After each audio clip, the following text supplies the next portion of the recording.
let's talk about. I have a league winner for you guys, and I'd like to know your thoughts.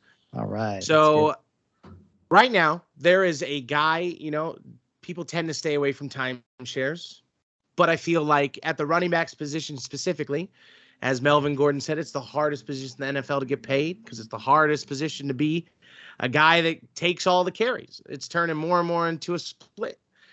But last year we saw multiple running backs put up good numbers from this position. They have one of the best young offensive lines in the NFL, and I am talking about newly freshly signed David Montgomery, switching teams, same division, where he goes from one of the worst offensive lines in the NFL on the Chicago Bears to one of the best, like we just said.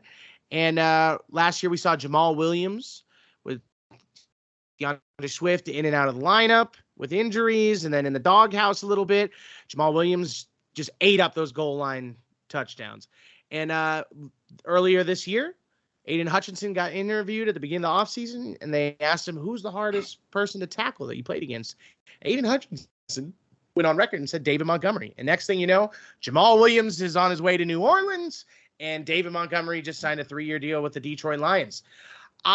If you can get David Montgomery, because I've seen conflicting reports. One side I've seen has him towards the end of the 3rd round, which I think is about right to where to draft him. But I've seen other sites that have said 5th to 6th round. If you can get him past the 5th round, I think that's a league winner right there. The definition of a league winner, a guy that has an opportunity to score 10 to 12 touchdowns, rush for 1,000 yards, and he could be in a backfield share scenario. What do you guys think on that?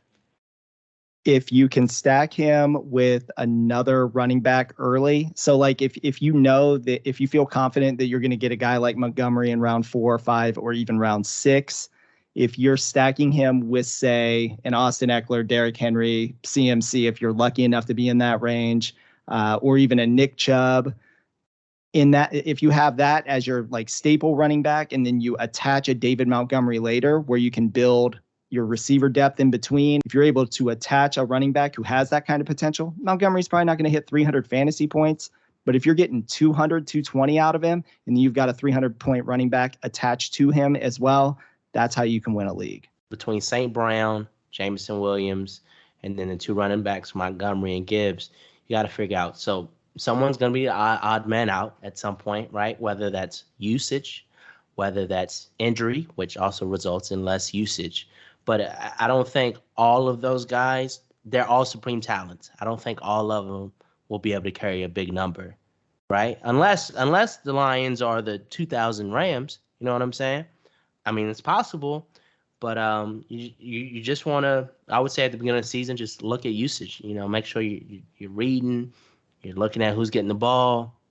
And one thing's guaranteed: if you got Jameson Williams, we know that when he comes off suspension, that he's going to be a key cog for sure. Yeah. You get a solid quarterback, Josh Allen, Patrick Mahomes, someone who's going to throw for a lot of yards, a lot of touchdowns. They're solid. Right? They're real solid.